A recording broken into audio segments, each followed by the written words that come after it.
Bem-vindo a mais um vídeo, meu nome é Caio. Nesse vídeo aqui eu vou te passar algumas dicas muito legais, tá? A respeito aí de escala, proporção, tá? Criar uma estrutura mais épica para suas ilustrações ou composições, seja fotomanipulação, desenho tradicional, desenho digital, desenho 3D.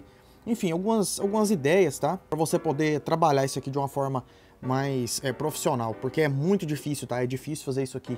Então bora lá. Primeiramente eu deixei os créditos aqui em cima, eu vou apresentar 3 ilustrações minhas e mais algumas outras de outros artistas. Os nomes aqui estão dispostos aqui em cima para você. Sem enrolação, bora direto para o que interessa, que é o seguinte. Observando essas imagens aqui, a gente pode ver alguns pontos em comum, e o que eu destaco primeiramente, principalmente nessa daqui, nessa imagem aqui, nessa outra, seria o seguinte: a escala. Tá? Como assim a escala? São elementos que, dispostos de forma assim coerente, eles vão transmitir uma sensação de tamanho. Exemplo, imagine que eu tenha esse retângulo aqui sozinho, né? E eu vou e coloco outro retângulo aqui. Agora essa escala já mudou completamente, certo? Então eu já tenho uma noção de proporção. Só que normalmente a gente precisa trabalhar esses elementos com figuras familiares para a gente ter uma noção melhor a respeito de o que é isso e qual é o tamanho disso.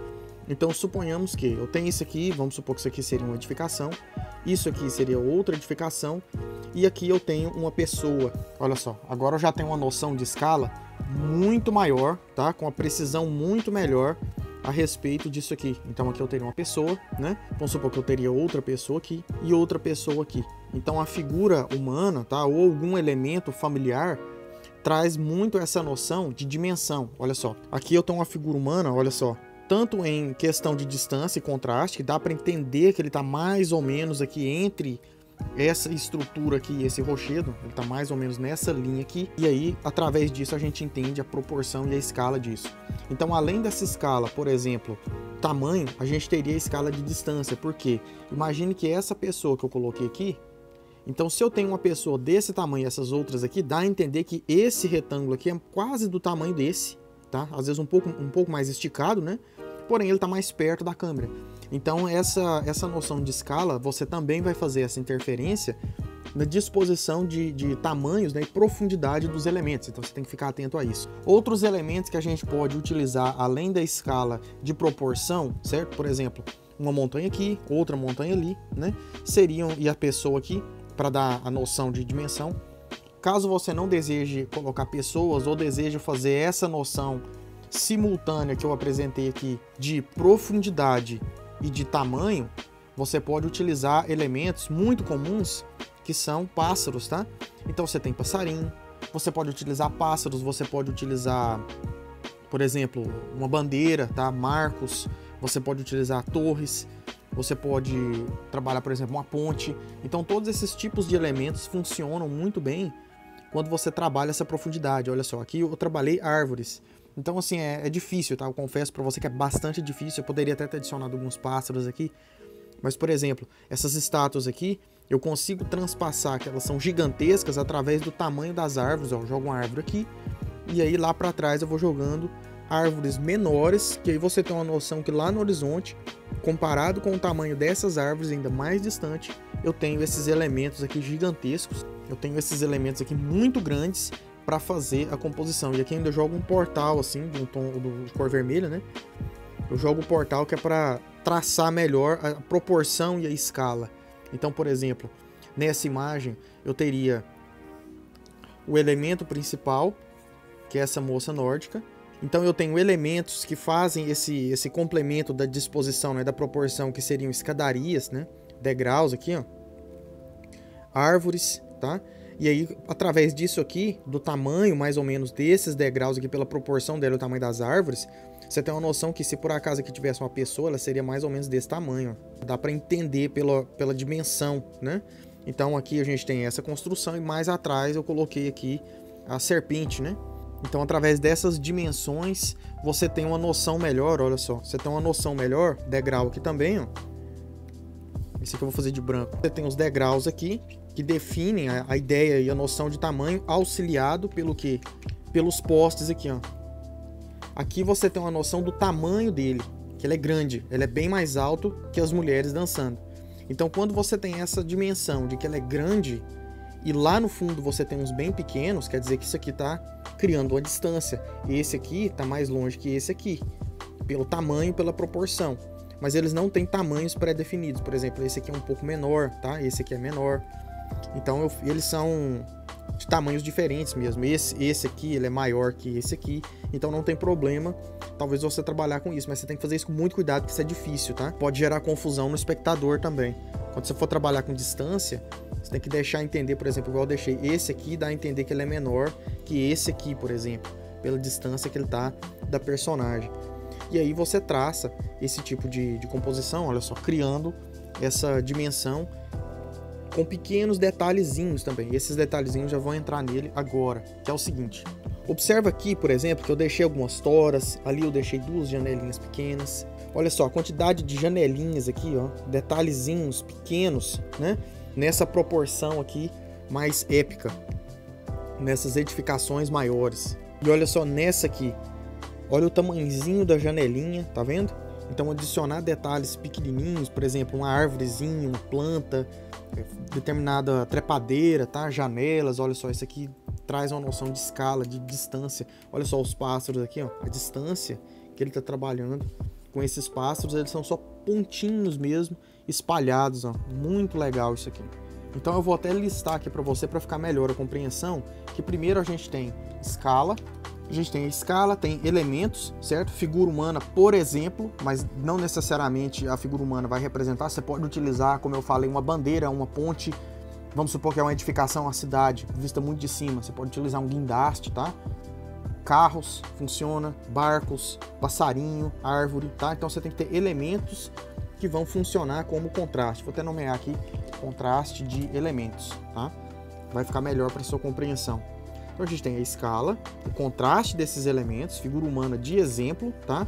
A distância entre eles, que é aquela proporção que eu mostrei, os detalhes, e agora um muito interessante, que é a câmera, tá? O ângulo. O ângulo vai representar algumas linguagens, certo? Por exemplo, nesse ângulo aqui, eu teria uma linguagem, vamos dizer assim, de certa forma, eu vou chamar de explorador, tá? Que é um ângulo mais ou menos próximo da visão do espectador, como se fosse uma pessoa em pé, e essa pessoa em pé simplesmente observando esse horizonte onde ele vai explorar aqui em linha reta. Então ele te convida a partir para esse mundo aqui, explorando ele. A gente tem a segunda visão, que seria uma visão de cima, tá? Para te dar uma noção muito grande de espaço. Isso aqui é extremamente útil, por exemplo, para concept art de jogo, de cenário, onde, por exemplo, o criador, né, o designer, que vai trabalhar com a construção do cenário, a disposição dos elementos, é muito bom para ele visualizar isso aqui. Então, às vezes, eu mesmo já trabalhei com isso, às vezes uma equipe pede para você fazer o concept art, né, desenvolver ali um cenário, né, construir uma concept art, uma edificação ali com uma visão isométrica, para ter uma disposição melhor, uma noção melhor de distâncias, tá? Então esse tipo de visão aqui seria uma visão assim, mais que você tá ali no topo mesmo, acaba sendo óbvio, mas dentro assim de semiótica passa esse simbolismo, tá?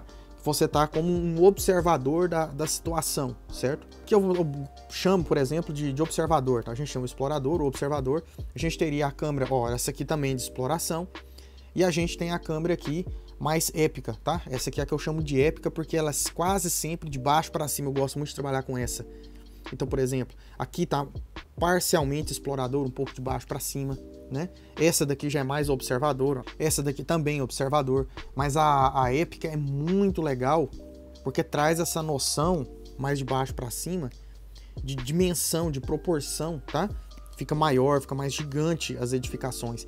E você pode trabalhar essa noção mais de baixo para cima, mais épica, também dispondo elementos, igual foi disposto aqui, que é tão grande, mas tão grande que ele não cabe na tela. A ponta dele passa aqui, ó. É tão grande o elemento, né? A montanha que é tão alta que ela não cabe no quadro, tá?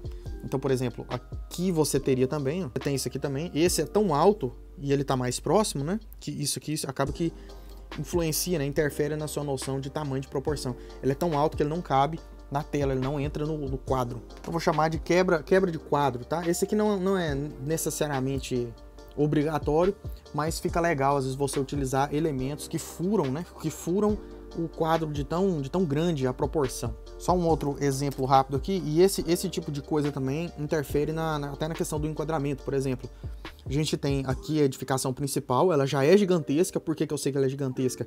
Por causa dos pequenos detalhes aqui, somado com a dimensão das árvores aqui, e eu sei que ele está, vamos dizer, de certa forma protegido, né, oculto aqui nessas montanhas, pela disposição desse enquadramento, dessas montanhas gigantescas, somado com a névoa, que já é mais outra coisa. Olha só, é o fechamento, certo, que eu vou apresentar aqui para você, que é o seguinte: escala, contraste, distância, detalhes, o ângulo da câmera, tá? Quebra de quadro, e depois, para fechar, seria névoa, profundidade ou nuvens, tá? Observa o seguinte, aqui é um pouco mais escuro, aqui ficou um pouco mais claro, aqui é como se já tivesse uma bruma, certo? E aqui esse aqui é bem mais clarinho o contraste, olha só.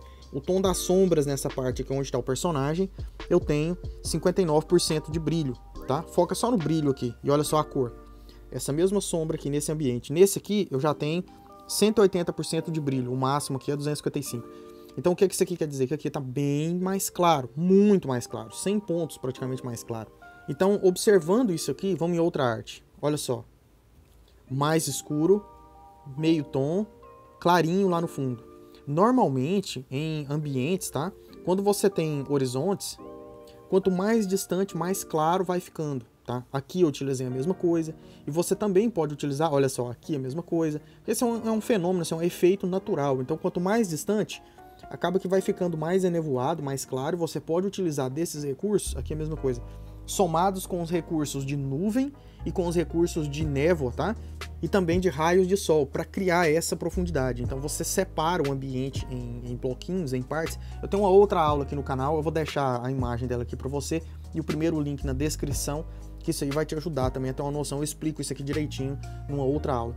E isso aqui ajuda demais, tá? Então basicamente você se atentando a esses elementos, você consegue construir composições, tá, com escalas mais épicas, criar aí ambientes bem mais impactantes visualmente, tá? E passando a mensagem a partir do momento que você tem essa noção do ângulo da câmera, se é uma visão mais exploradora igual essa daqui, se é uma visão mais intimista, mais épica, certo? Que você quer destacar um elemento, ou se você quer fazer um tipo de visão mais observadora, vista de cima, tá?